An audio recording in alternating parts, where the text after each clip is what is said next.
दोन्ही बाजूने इतक्या सगळा नुसता लखलखाट, ते संपूर्णपणे लाइटिंग, तो सगळा आवाज, ते सगळं पब्लिक, हे रस्त्यावर कुठल्या प्रकारचा ऑर्केस्ट्रा बघायला येतं मंत्री महोदय? नेहमी तिकडच्याच तक्रारी जास्त येतात. तो जो आपला सगळा भाग आहे त्या बेल्टच्या, पूर्वी जेव्हा कायदा केला त्या बेल्टमुळेच आपण हा कायदा केला होता. अध्यक्ष महोदय, मंत्री महोदयाने लिखित उत्तर दिलेलं आहे, ते तोंडी उत्तर दिलेलं आहे, ते कारवाई करू वगैरे वगैरे हे नेहमीचीच उत्तर असतात, त्यात काही नवीन नाही. पण मंत्री महोदय, आपल्याला आता मुंबईमध्ये कुठे काय डान्स बार वगैरे आहेत ते माझ्या आयुष्यात कधी मी बघितले नाहीत, परंतु तुम्ही रात्रीच्या वेळेला एकदा पनवेलला जा आणि दिवसाचे एकदा जाऊन बघा. दिवसाचे संपूर्णपणे अध्यक्ष महोदय ते सगळे धाबे, ते बार, ते हॉटेल्स पूर्णपणे बंद असतात. एकही हॉटेल उघडं नाही.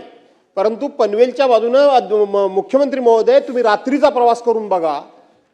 हा रात्रीचा प्रवास करत असताना आत बाहेर कुठे जायची गरज नाही, मेन हायवेतच मी बोलतोय. दोन्ही बाजूने इतक्या सगळा नुसता लखलखाट, ते संपूर्णपणे लाइटिंग, तो सगळा आवाज, ते सगळं पब्लिक, हे रस्त्यावर कुठल्या प्रकारचा ऑर्केस्ट्रा बघायला येतं मंत्री महोदय? त्या ठिकाणी कुठलाही ऑर्केस्ट्रा नाही, तर लेडीज बारच त्या ठिकाणी चालतात, डान्स बारच चालतात. हे खात्रीपूर्वक, आता तुमच्यातला कोणतरी लगेच म्हणेल तुला कसा काय माहिती, तू गेला होतास काय? माझ्या आयुष्यात मी कधी गेलेलो नाही. पण दिवसा एकदा जा आणि रात्री एकदा जा, आपल्याला आपोआप फरक जाणवेल. काही वेगळी चौकशी करण्याची गरज नाही. आणि म्हणून खरोखर जर आपल्याला याच्यावर बंदी आणायची असेल तर आपण या विषयामध्ये एकदा खात्री करून कठोर कारवाई कराल का मुख्यमंत्री महोदय? नाही अध्यक्ष महोदय, आपल्याला कल्पना आहे की या राज्याच्या विधानसभेमध्ये माननीय आर पाटील साहेब असताना आपण डान्स बार बंदीचं विधेयक आणलं आणि आपण डान्स बार बंदी केली.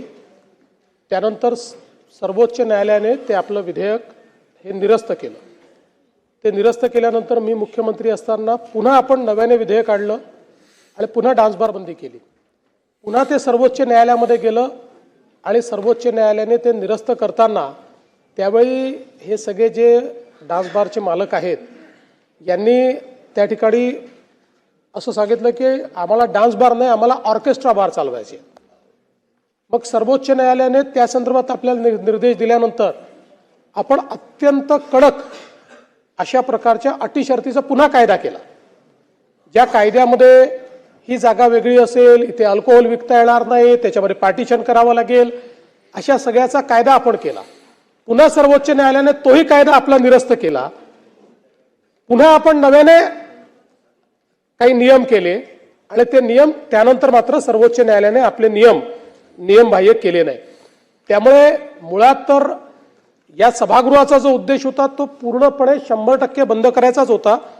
पण दुर्दैवाने सर्वोच्च न्यायालयाने हे घटनाबाह्य आहे आणि त्याच्यात त्यांना अधिकार आहे अशा सगळ्या गोष्टी केल्या.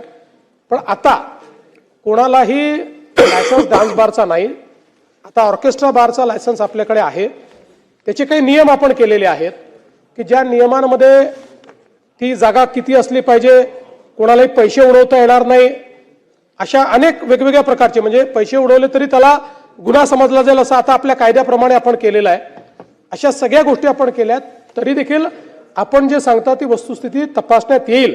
कारण आमच्या इकडे अनेक वेळा अशा तक्रारी येतात की ऑर्केस्ट्रा बारच्या नावाने काही लोक डान्स बार चालवतात किंवा आता ऑर्केस्ट्रा बारमध्ये तिथे महिलांना काम करण्याची मुभा आहे, परवानगी आहे, ती कोर्टाने दिलेली आहे.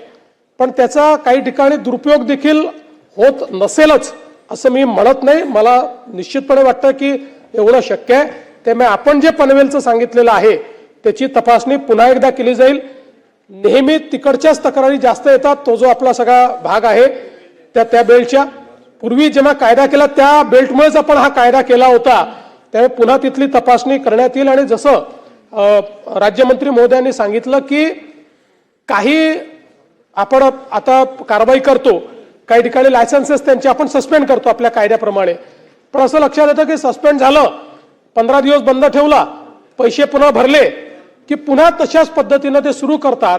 त्यामुळे कालच आम्ही त्याचे आदेश दिलेले आहेत की एकदा सगळ्या निर्णयांची तपासणी करून त्यांना जी काही फेअर सुनावणी असते किंवा प्रिन्सिपल ऑफ नॅचरल जस्टिस असतो याचा एकदा नीट विचार करून 3 वेळा किंवा 5 वेळा असं काहीतरी एक आपल्याला ठरवावं लागेल की जर त्यांचं उल्लंघन झालं तर मात्र मग त्यांना परमनंटली ते बंद करण्याचा कायद्यामध्ये तरतूद करायची. तर त्या संदर्भात काल आमची बैठक झालेली आहे. त्या बैठकीनंतर लॉ अँड ज्युडिशियरीला तसं सांगितलंय. आमचा प्रयत्न असेल की याच अधिवेशनात किंवा फार तर पुढच्या अधिवेशनापर्यंत कायद्यामध्ये अशा प्रकार